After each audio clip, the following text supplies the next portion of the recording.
Assalamualaikum warahmatullahi wabarakatuh. Yang terhormat Bapak Ibu dosen penguji dan guru Pamong PPG dalam jabatan kategori 1 Angkatan 3 tahun 2023. Perkenalkan, saya Suci Suhesti, mahasiswa PPG dalam jabatan kategori 1 Angkatan 3 di LPTK Universitas Pendidikan Indonesia. Saya mengajar Proyek IPAS di SMK Al-Huda Kedungwungu Indramayu. Hari ini, Senin 4 Maret 2024, saya akan melaksanakan praktik pembelajaran uji kinerja di kelas 10 DKV SMK Al-Huda Kedungwungu dengan materi Matahari sebagai sumber energi alternatif. Semoga pembelajaran ini dapat memberikan manfaat untuk kita semua sehingga pembelajaran dilaksanakan bisa lebih baik dan menyenangkan. Terima kasih, selamat menyaksikan. Wassalamualaikum warahmatullahi wabarakatuh.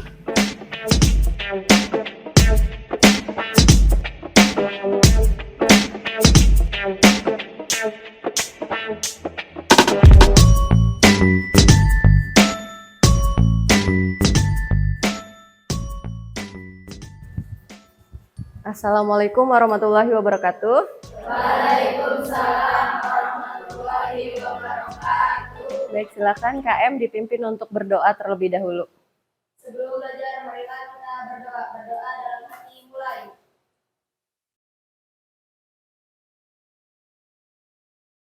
Doa selesai. Beri salam. Assalamualaikum warahmatullahi wabarakatuh. Waalaikumsalam warahmatullahi wabarakatuh. Apa kabarnya anak-anak? Baik. Sehat semua? Sehat. Alhamdulillah pada sehat, pada baik semua ya. Baik, sekarang kita mulai pelajarannya yaitu Mapel Project IPAS. Materinya matahari sebagai sumber energi alternatif. Oke.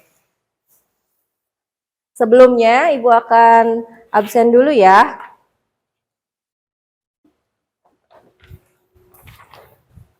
Aura Tifani, Ayu, Ayu Sari, Citra, Dewi, Febi, Kaila,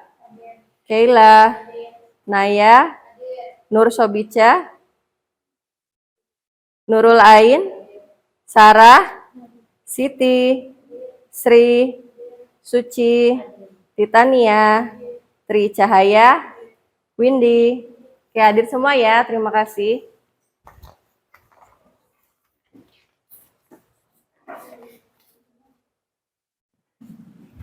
Oke, selanjutnya Ibu akan bertanya, apa yang sudah kalian pelajari pada pertemuan sebelumnya? Pada pertemuan sebelumnya masih ingat pelajaran apa? IPAS-nya tentang apa? Oke, betul. Sumber energi yang tidak dapat diperbarui. Contohnya apa saja? Contohnya yang tidak dapat diperbarui energi? Iya, betul. Minyak bumi, batu bara. Oke, untuk lebih memotivasi kalian dalam belajar, Ibu akan menayangkan satu video dulu ya, supaya kalian lebih semangat lagi belajarnya. Oke, simak baik-baik videonya ya. Kita berhasil membangun salah satu listrik tenaga surya terapung yang terbesar di Asia Tenggara dan nomor 3 di dunia.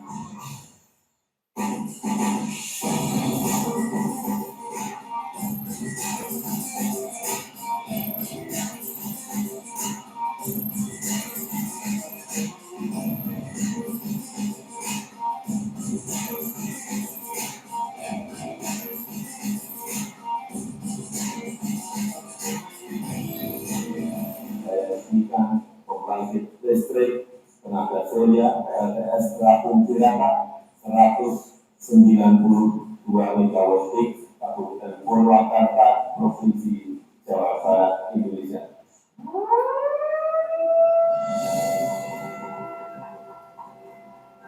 Inilah PLTS Terapung Cirata. Wujudnya adalah akselerasi transisi energi di Indonesia.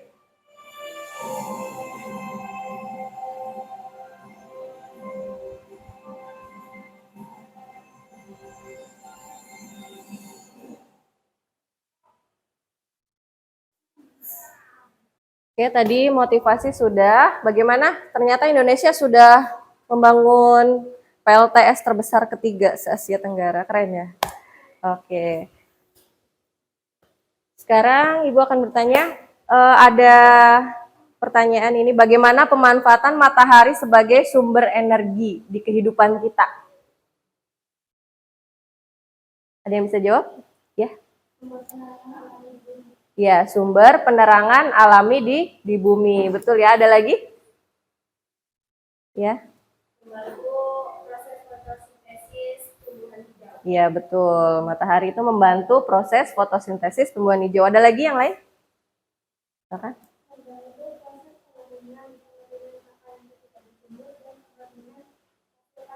Ya, betul. Matahari itu membantu proses pengeringan ya, pengeringan hasil pertanian, contohnya pengeringan padi ya. Oke. Baik, Ibu akan sampaikan tujuan pembelajaran kita kali ini. Yang pertama, peserta didik dapat menganalisis manfaat energi matahari dengan menggunakan panel surya dalam kehidupan sehari-hari melalui pengamatan alat PLTS sederhana dengan benar. Kemudian yang kedua, peserta didik dapat menginterpretasikan data hasil pengamatan perubahan bentuk energi matahari melalui alat PLTS sederhana dengan tepat. Kemudian yang ketiga, peserta didik dapat menunjukkan sikap profil pelajar Pancasila dimensi bernalar kritis. Bernalar kritis yaitu memproses informasi baik secara kuantitatif, kualitatif, keterkaitan informasi, menganalisis, mengevaluasi, dan menyimpulkan. Nah, itu tujuan pembelajaran kita kali ini ya.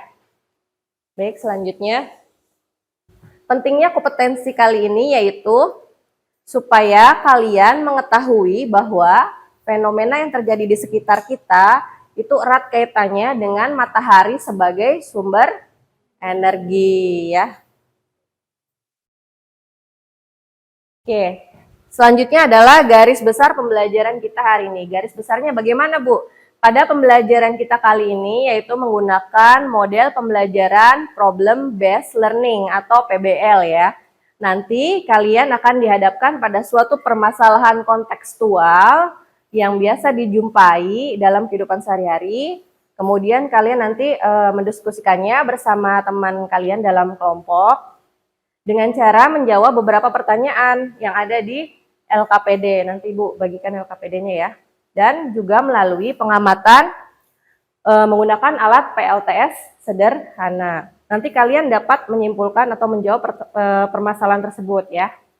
Kemudian nanti kalian menarik kesimpulan dan mempresentasikannya di depan kelas. Nanti tiap kelompok maju ya. Kemudian kesimpulan yang didapat nanti dikaitkan dengan materi pembelajaran hari ini dan dengan kehidupan sehari-hari.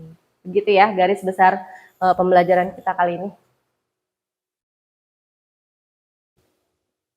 Selanjutnya adalah penilaian. Penilaian di sini Ibu ada 4 penilaian. Yang pertama adalah asesmen diagnostik kognitif, yaitu pretest dan posttest. Kemudian ada penilaian kinerja, nanti ketika kalian berdiskusi kelompok dan melakukan pengamatan ya. Kemudian penilaian sikap. Sikapnya tadi profil pelajar Pancasila ya, yang bernalar kritis. Kemudian nanti ada refleksi dan ada umpan balik. Nah di sini pokoknya ada 4 penilaian ya. Oke, selanjutnya untuk saat ini kita melakukan pretest dulu. Pretest itu untuk menguji kemampuan awal kalian ya. Silakan boleh dibuka HP-nya. Ibu share di grup WA ya.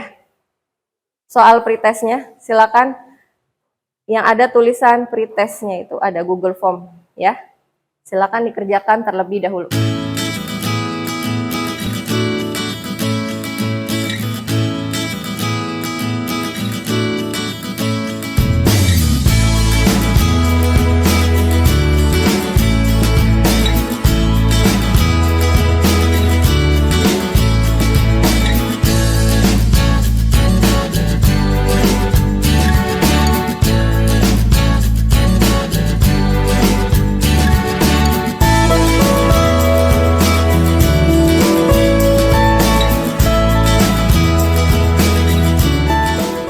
Sudah semua? Oke, baik. Kita lanjut ya.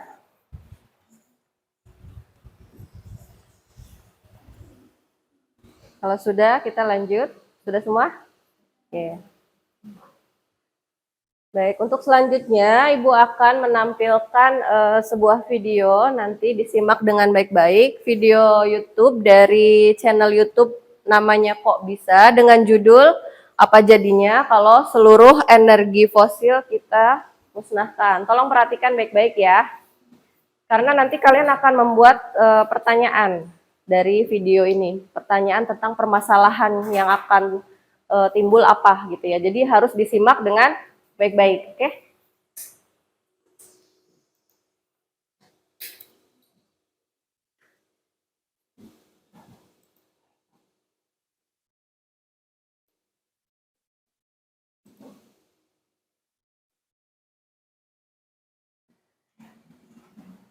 Masa jalan-jalan atau nonton film, listrik kendaraan satu proses faktor kita masih jauh banget sama yang namanya energi fosil. Tapi mungkin kita semua juga udah tahu, fosil itu nggak baik buat lingkungan kita. Pertanyaannya, kira-kira apa sih kalau semua energi fosil kita musnahkan aja? Apakah kita bisa berhenti tiba-tiba gitu aja? Saya tentu saja mungkin, karena banyak aspek-aspek di kehidupan kita akan langsung bergerak. Korban pertama adalah listrik. Ya, dari TV, komputer, sampai semua HP kita mati. Karena lebih dari 80% listrik di dunia itu ternyata dihasilkan dari bahan bakar fosil. Jadi buat yang tinggal di tempat ini, kita nggak bakal bisa sesat. Dan setelah itu, mobil-mobil pun nggak bisa ngisi bensin karena pom bensin kosong. Bukan berarti mobil listrik bakal baik-baik aja. Karena sama listrik yang berasal dari energi fosil, baterai komputer tetap nggak akan bisa di-charge. Dan tentu saja itu cuma sebagian kecil aja. Masih banyak banget efek domino yang bisa kejadian kalau kita sedang tidak pakai bakar fosil.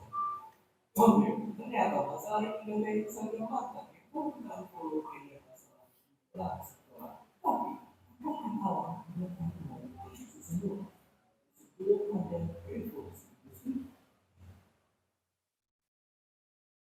jawaban simpelnya enggak juga.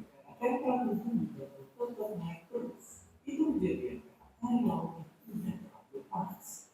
Ibaratnya ini adalah kayak energi, dimana terus masih berada di sana walaupun motornya udah dimatikan. Dan sekarang fakta wujudnya bumi sudah lebih panas hampir 1 derajat semenjak revolusi industri. Ya, walaupun nggak kelihatan banyak coba baik tubuh kita. Kalau suhu tubuh kalian naik 1 derajat aja, kita udah demam.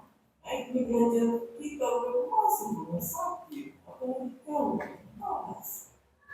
Selain itu pun, kalau kita berhenti, karbon yang kita lepas atmosfer bakal tetap kemarin berikut. Dalam sebuah penelitian juga bilang bahwa pencemaran kita dapat bertahan lebih dari 100.000 tahun. Sungguh sangat keren. Walaupun begitu bukan berarti kita mau putus. Kita jamin aja keadaan di bumi bakal jauh. Hanya di negara-negara tadi kita perlu ubah energi fosil kita ya. Dia cuma perlu emisi karbon pindah ke energi terbarukan bisa kesehatan. Maka berikannya sebuah penelitian dapat bilang kalau di tahun 2018 8 juta orang meninggal polusi dengan fosil. Pemberinya itu hampir setara sama yang sejak sudah berikan. Oke, jadi nanti yang bisa memang bisa dari awal. Yang pastinya setelah itu kita juga aktif bersih. Walaupun semua ini prosesnya sulit, kita bisa buat. Kita pakai kendaraan umum, nanti pakai masang tangan sudah. Dan lupa ini, tentu yang baru tidak tiba. Buruan membuat energi terbaik. Seperti biasa, terima kasih.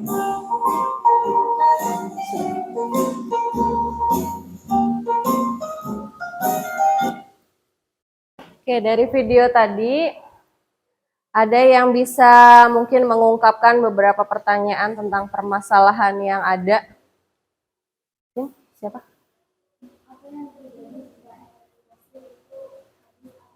Ya, apa yang terjadi jika energi fosil itu habis atau musnah? Apa yang akan terjadi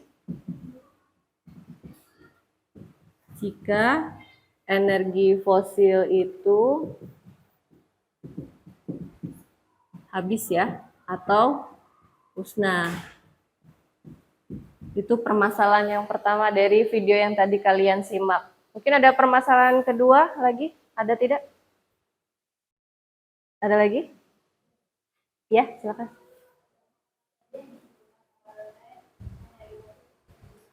Dampak apa saja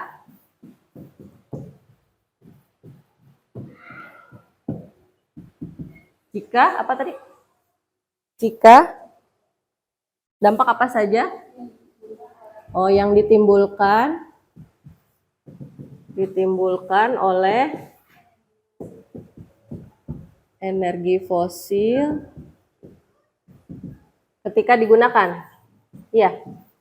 Oke, bagus. Sudah 2 pertanyaan permasalahan. Ada lagi 3? Oh ya, silakan. Atau sekali kita mengurangi energi fosil yang berdampak buruk pada lingkungan. Oke, yang ketiga, apa upaya yang dapat kita lakukan ya, upaya kita untuk ya mengurangi energi fosil yang berdampak buruk. Oke.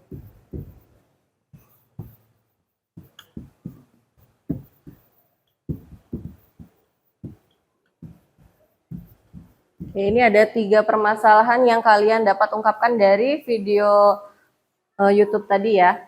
Untuk menjawab pertanyaan berikut, 1, 2, 3 pertanyaannya, silakan kalian sekarang membentuk kelompok supaya kalian nanti berdiskusi menjawab pertanyaan ini.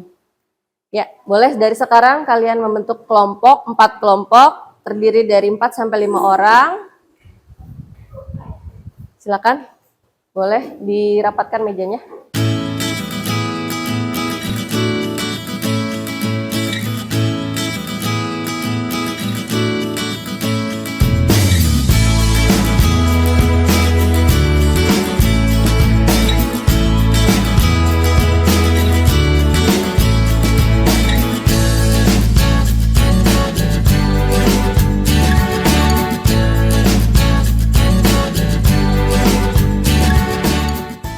Sekarang Ibu bagikan alatnya ya, 1 meja 1 ya.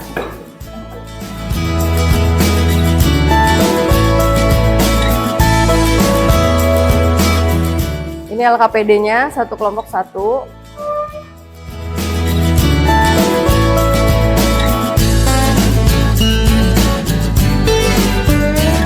Oke, minjem sebentar LKPD-nya.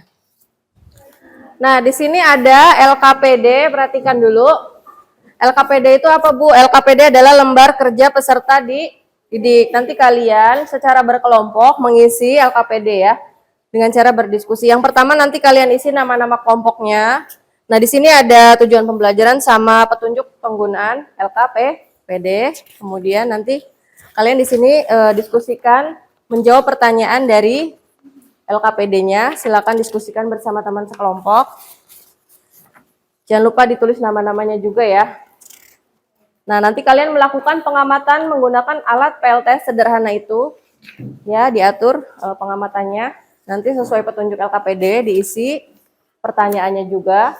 Nah, kemudian nanti terakhir kalian isi kesimpulan, jangan lupa ya. Oke, silakan kalian mulai menganalisis manfaat energi matahari dengan menggunakan alat PLTS sederhana. Ya, boleh. Dimulai sekarang.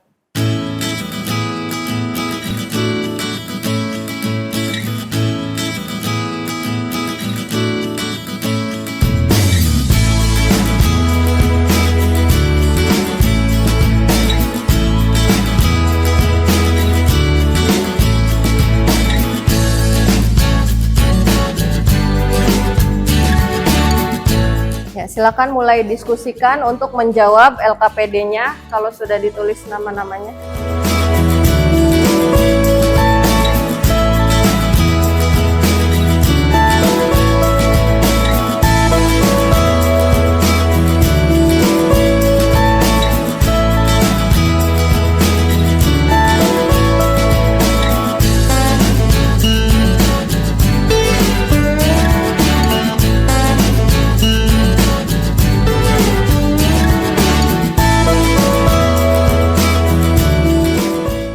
Ya, pada proses diskusi kali ini kalian boleh mencari informasi dari berbagai sumber ya. Dari internet boleh, dari HP boleh, dari internet ya.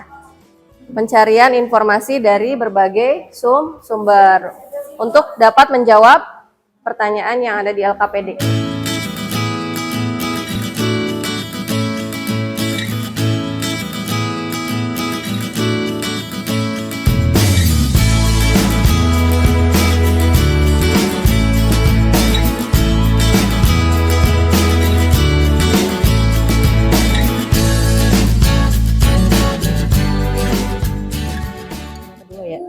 Sudah 3? Sudah 4? Sudah semua. Baik, kalau sudah silakan yang mau maju duluan untuk presentasi kelompok, silakan maju ke depan. Assalamualaikum warahmatullahi wabarakatuh. Waalaikumsalam. Cara kan? Cara kerja PLTS sederhana. Ketika panel surya menyerap cahaya matahari, maka akan ada pergerakan elektron. Di sisi positif dan negatif, pergerakan menciptakan arus listrik. Kesimpulannya sudah itu tentang cara kerja dari PLTS sederhana. Ada yang ingin bertanya?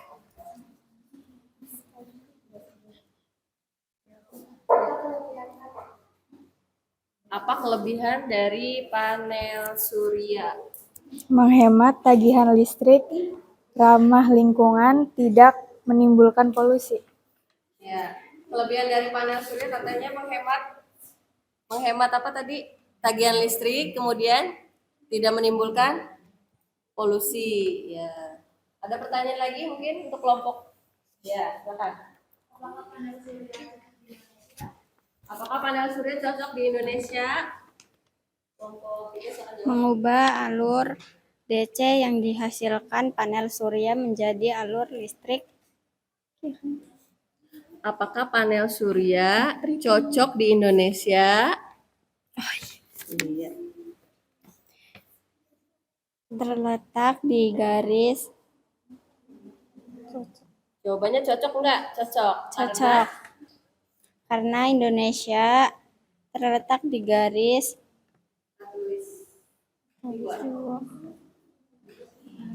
Karistiwa yang beriklim tropis dan mendapatkan sinar matahari panjang tahun. Oh iya, kata kelompok 3 katanya cocok untuk di Indonesia karena dia beriklim tropis dan menerima sinar matahari sepanjang tahun ya. Sudah untuk kelompok 3? Sudah. Silakan beri salam dulu. Wassalamualaikum warahmatullahi wabarakatuh. Assalamualaikum warahmatullahi wabarakatuh. Kami kelompok 2 akan mempresentasikan hasil diskusi kami. Ketika panel surya menyerap cahaya matahari, maka akan ada pergerakan elektron di sisi positif dan negatif. Pergerakan ini menciptakan arus listrik.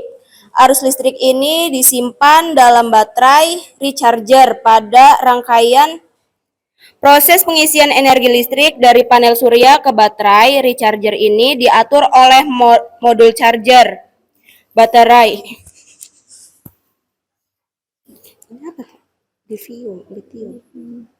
Litium sehingga panel surya masih dapat mengalirkan listrik meskipun setelah tidak terkena sinar matahari. kesimpulannya ya. Untuk kelompok 2 yang tampil, barangkali ada yang menanggapi atau memberi pertanyaan. Silakan. Ada yang ingin bertanya?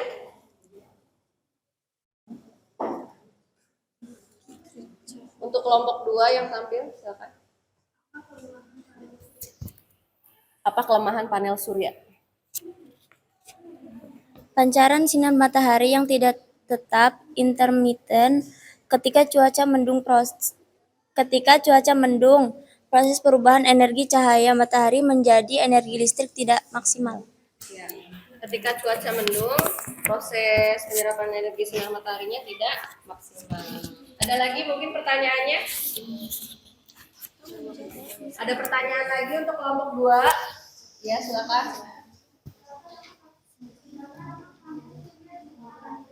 Berapa lama panel surya dapat bertahan? Standar industri untuk PLTS adalah 25 tahun. Standar industri yang dibuat untuk panel surya katanya 25 tahun. Oke, untuk kelompok 2 sudah cukup? Sudah. Silakan beri salam. Kami akhiri. Wassalamualaikum warahmatullahi wabarakatuh. Waalaikumsalam warahmatullahi wabarakatuh.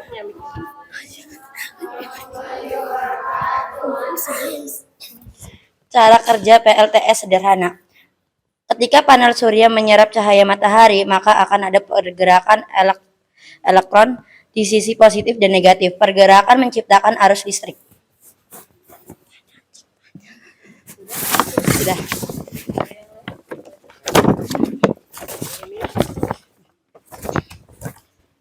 Ketika panel surya menyerap cahaya matahari, maka akan ada pergerakan elektron di sisi positif dan negatif. Pergerakan ini menciptakan arus listrik. Sama, Bu. Oke. Sudah, baik. Barangkali ada kelompok yang lain ingin menanggapi untuk kelompok 4 yang tampil bertanya. Terdiri dari berbagai komponen. Fotovoltaik, komponen yang dapat mengubah cahaya menjadi listrik, umumnya terdiri dari lapisan silikon yang bersifat semikonduktor, metal antireflektif, dan strip semikonduktor. Itu jawabannya ya. Silakan, barangkali ada pertanyaan lain.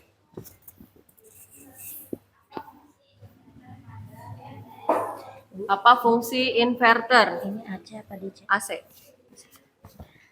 Mengubah arus DC yang dihasilkan panel surya menjadi arus AC. Hampir semua peralatan rumah tangga seperti AC, TV, kulkas, dan charger HP dan lain-lain menggunakan arus listrik AC. Jadi fungsi inverter dari rangkaian di panel surya itu mengubah apa? Arus DC menjadi arus AC. Ya. Terima kasih, mungkin sudah cukup. Ya, silakan beri salam. Assalamualaikum warahmatullahi wabarakatuh.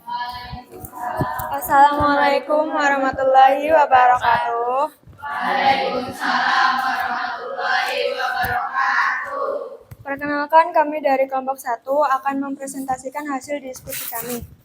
Kesimpulan cara kerja PLTS sederhana, ketika panel surya menyerap energi cahaya matahari, maka ada pergerakan elektron di sisi positif dan negatif dan menciptakan arus listrik.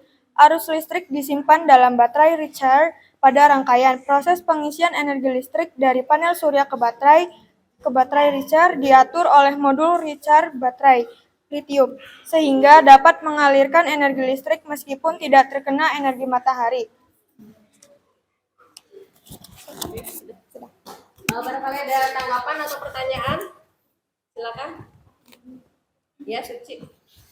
Mengapa baling-baling berputar dan magnet menyala, sementara alat itu tidak terkena sinar matahari langsung? Karena listrik dari panel surya ketika panel surya terkena sinar matahari ketika dijemur dialirkan ke baterai. Listrik tersebut disimpan dalam baterai litium. Oke, jadi dari panel suryanya disimpan arus listriknya ke dalam baterai litium. Begitu Suci jawabannya. Ya. Ada pertanyaan lagi?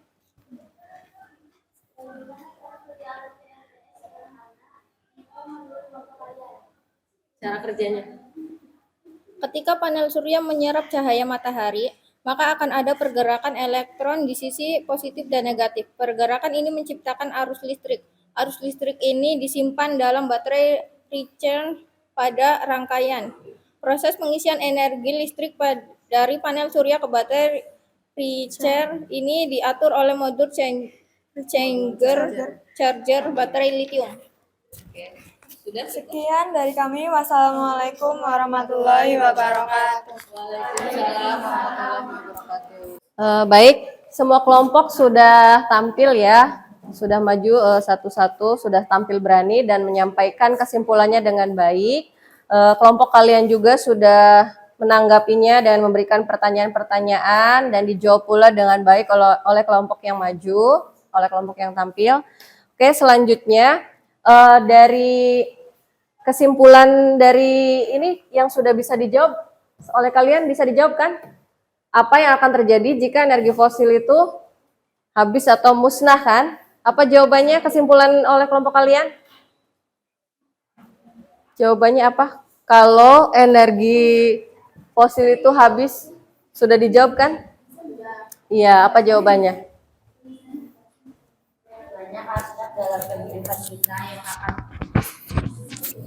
Banyak aspek dalam kehidupan kita yang akan terdampak, terutama listrik, karena lebih dari 80% listrik di dunia masih berasal dari bahan bakar fosil. Terima kasih untuk kelompok 4 jawabannya. Selanjutnya, yang pertanyaan nomor 2 untuk permasalahan ini, dampak apa yang ditimbulkan oleh energi fosil ketika digunakan sudah terjawab melalui diskusi? Sudah, coba. Berdampak pada polusi udara, mencemari lingkungan, terutama atmosfer, merusak lapisan ozon. Ya, berdampaknya buruk ya. Merusak lingkungan, merusak atmosfer. Terima kasih untuk kelompok 3 ya. Selanjutnya, pertanyaan yang ketiga sudah terjawab atau belum? Apa upaya kita untuk mengurangi energi fosil yang berdampak buruk pada lingkungan? Ya, silakan. Kita harus secara aktif membersihkan atmosfer. Kita perlu ubah penggunaan energi fosil ke penggunaan energi terbarukan karena dapat mengurangi emisi gas karbon dan dapat meningkatkan kesehatan kita. Dapat mulai dari diri kita dulu. Menggunakan kendaraan umum, mempertimbangkan memasang panel surya di atap rumah dan menghemat listrik, dan mengingatkan pemerintah untuk segera mengembangkan energi terbarukan. Terima kasih kelompok 1 ya. Dari diskusi kelompok, kalian sudah dapat menjawab permasalahan yang timbul oleh kalian sendiri ya, sudah dapat terjawab semua. Baik, untuk selanjutnya,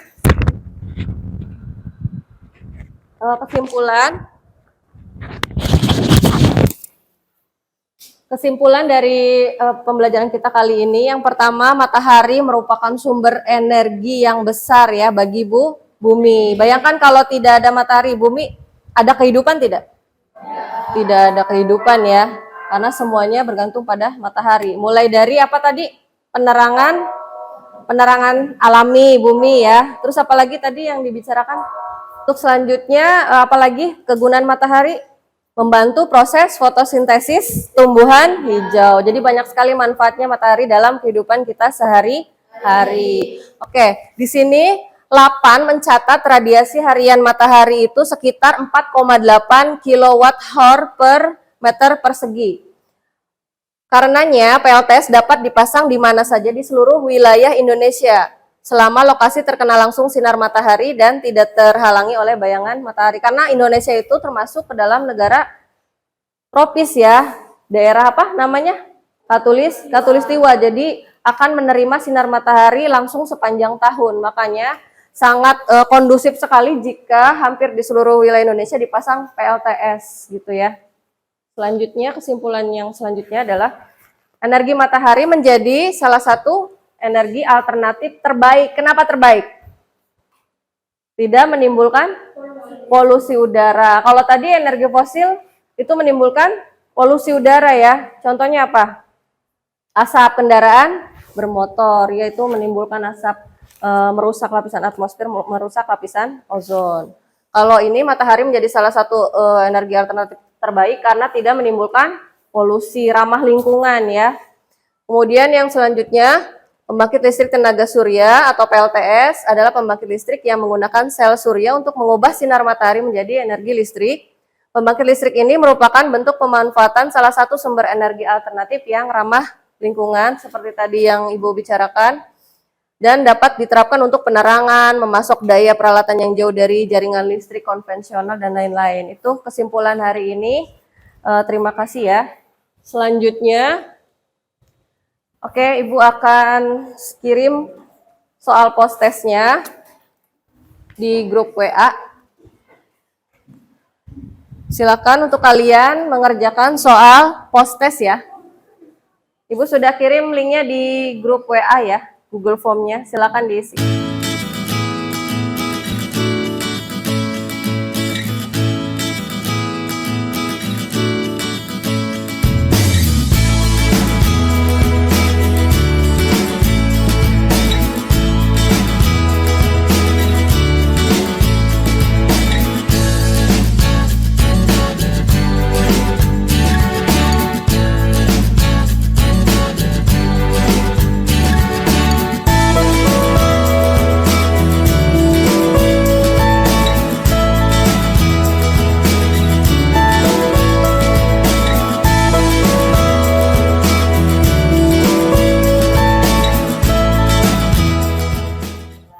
Apakah sudah semua? Ya.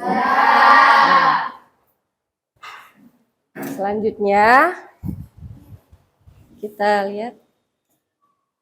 Nah, sekarang kalian mengerjakan refleksi ya. Refleksi itu bentuk pertanyaannya tentang refleksi kalian selama pembelajaran tadi. Tinggal dijawab iya atau tidak. Ibu kirim di Google, di WA Group. Bentuknya berupa Google Form ya. Silakan.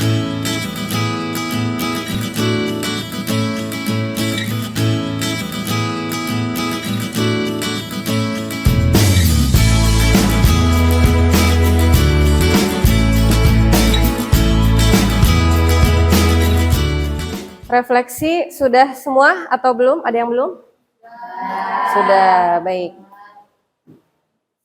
Oke, untuk pertemuan berikutnya, pertemuan minggu depan, kalian pelajari dulu pembangkit listrik tenaga angin ya, atau PLTA. Silakan dibuka-buka dulu bukunya, dipelajari dulu, boleh dari internet, dari YouTube, dari Google, ya boleh pelajari dulu sebelum pertemuan berikutnya, yaitu tentang PLTA. Oke, pembelajarannya sampai di sini. Cukup sampai di sini pembelajarannya. Terima kasih atas perhatiannya, atas semangatnya. Terima kasih sekali, ucapkan. Wassalamualaikum warahmatullahi wabarakatuh. Waalaikumsalam.